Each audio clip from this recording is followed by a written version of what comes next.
I spent a long time believing that if I could just be happier or if I could just hide my pain, be calmer, less emotional, I would be easier to love. Hi everyone, today I'm doing a little something different. I kind of want to start having this series where I talk just to the camera and then we see where we get. However, I'm not in Korea right now, and that's because I'm renewing my visa and I am extremely bored because Belgium is pretty boring. Anyways, so as you guys know, I haven't had the greatest luck when it comes to love, but that did teach me a few things and also got me thinking about myself, I guess. And one of those questions that came up the most recently is, does knowing me make people love me less? Which is a really depressing question if you think about it, but it's a question that I really wanted to talk to you guys about because I know that a lot of you out there are also struggling with this, and this video might bring you some comfort. When people first meet you, they meet a version of you that's light and that's easygoing, and you're not really showing everything about yourself. You're a bit reserved because, of course, you don't know the person yet. You're interesting, you're not asking for too much yet. Everything just feels simple. But as time starts to pass, they start to see more of you and you reveal more of yourself, your sensitivity, your fears, what makes your heart beat. You might show them the parts of you that need reassurance, your fears. You might have to ask for patience or understanding. And if you've ever been told that you're too much or too negative, you might start questioning, and especially the question that I brought up earlier, the more people know me, the less they love me, right? In both of my last relationships, this was the main reason that we broke up. So you might think that I'm the problem, or that's at least what I'm thinking. But especially in my last relationship, which I'm, by the way, very grateful for, but I was called too negative during a time where I was going through a lot. I was struggling with visa issues, I was struggling with immigration issues, I was struggling with a stroke that I had, I was struggling with my health, I wasn't doing great, I needed someone to be there for me. So obviously I depended a little bit more on that person for me, especially because I'm a person that lives abroad, so I don't have any family. You don't have anyone else to lean on except for your partner.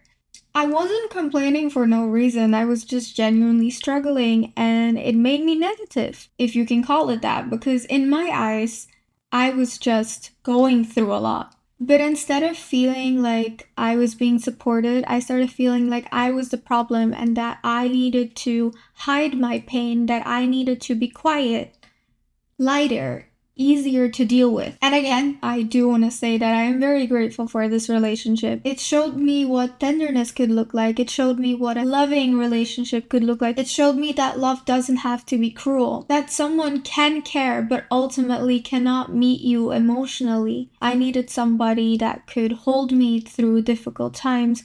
I also think that's important, that you stay with a person through hard times. This relationship helped me raise my standards. He showed me that I was worthy of love. It helped me see that I deserve gentleness. But I also deserve that same gentleness when things are falling apart and I can't always be positive. I used to think that if someone pulled away from me, that I was a problem, that there was something wrong with me, that I was asking for too much, or that I was too hard to love. But I'm slowly learning something different. Knowing someone more doesn't make them love you less, it just removes the illusion. I remember my ex-boyfriend telling me that he never thought that he would have a chance with me, and that always struck me as a bit weird because I don't see myself as a person that's like hard to reach, I guess. But I think in his head I was put on this pedestal. He might have created this illusion in his head that I was this perfect person, this person he wanted to be with. And then when that illusion disappeared, when I started showing my flaws, when I started, depending on him when things were harder, he realized that he could not meet me there emotionally. Some people don't fall out of love with you. They fall out of love with the version of you that didn't ask anything of them yet. I think that real closeness, real love, doesn't just mean happy things. I think real love means that you can also just sit in uncomfortableness. You can help your partner through things that are hard. And obviously, this is mutual. I cannot expect to get that while not returning the same to my partner, if that makes sense. And not everyone has that emotional capacity. Not everyone has that in them. Even if they care, even if they tried, not everyone is capable of doing that. I spent a long time believing that if I could just be happier, or if I could just hide my pain, be calmer, less emotional, I would be easier to love. That if I softened myself enough, people would stay. But I don't think shrinking yourself creates a real connection, because then you're just hiding parts of yourself. And if the other person can't accept those parts, then why are you even together? It doesn't create a real connection. It just delays the truth from coming out. And then eventually that connection will also disappear if you're just not matching on those emotional levels. I don't want love that only exists when I stay quiet, when I don't show my pain. I don't want a connection that just disappears when I fully show myself, the good and the bad. Knowing me should not lead to less love, it should lead to a deeper connection, a more clear truth, and clarity, even if it hurts. Because the people that leave you when they truly know you were never going to stay from the beginning. They were never going to be able to love you the way you deserve, the way you need. And the ones who stay, they stay for a real version of you. They don't just stay for the surface level, they stay for all of it. They stay for truly you. I also want to talk about something that people don't say enough, but gratitude and hurt can coexist. They can exist at the same time. I can be grateful for my last relationship and still see that something was missing, something important. You have to choose the person you stay with wisely, because this person is going to have to help you through childbirth. This person is going to help you have to deal with the death of your parents. You're going to have to spend your life with this person, so you can't just pick randomly. You have to have somebody that meets you on all aspects. Compared to the relationship I had before my last relationship, this one was way softer. It was kinder. It showed me again that love does exist and that I do deserve it. But that love isn't enough. There needs to be more. There needs to be a willingness to fight for a relationship, and there needs to be a willingness to stay with a partner even when things get hard. You don't just give up on someone when things get hard. Even if it ended, it did help me heal wounds that I thought were healed already, or that I thought didn't need healing. At the same time, being called too negative when I was dealing with so much in my life did teach me one important thing.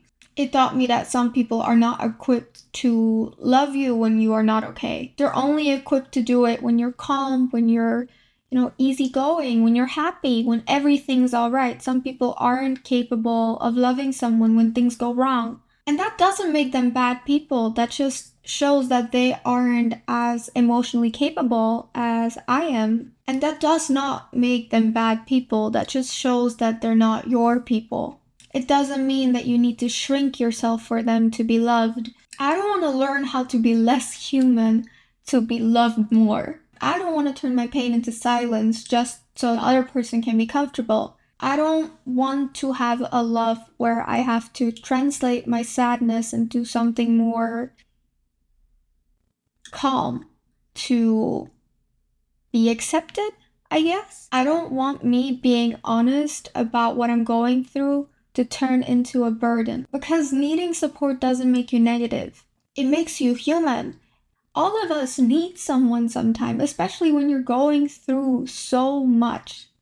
And as painful as that is right now for me to accept, it is going to make room for something that is meant for me. I am still very hurt, but I know that it wasn't meant for me. So to conclude, for people that think that knowing you more leads to loving you less, you're wrong. It does not. It just shows whether someone is capable of loving you fully, or is capable emotionally of taking that pain and holding it with you. I feel like Ariana Grande, we're holding this pain. The people meant for you won't ask you to be less negative. They won't ask you to make yourself smaller. They won't tell you that you're too much or too negative. They won't disappear when things get hard. They'll meet you where you are, and you'll work through it together. And until then, I'd rather be honest and alone than loved only for a version of me that's not really me. I'm sorry if this video was a little too serious, but I just wanted to put my thoughts out there with you guys. And I'm going through this path of healing and just trying to accept me for me. And I'm a deeply, deeply emotional person. And that's not a bad thing. I am so glad that I can wear my heart on my sleeve. And yes, that does get you hurt, but I'm learning to set boundaries, and that's something that will happen in 2026. So, love to you all, and thank you so much for watching.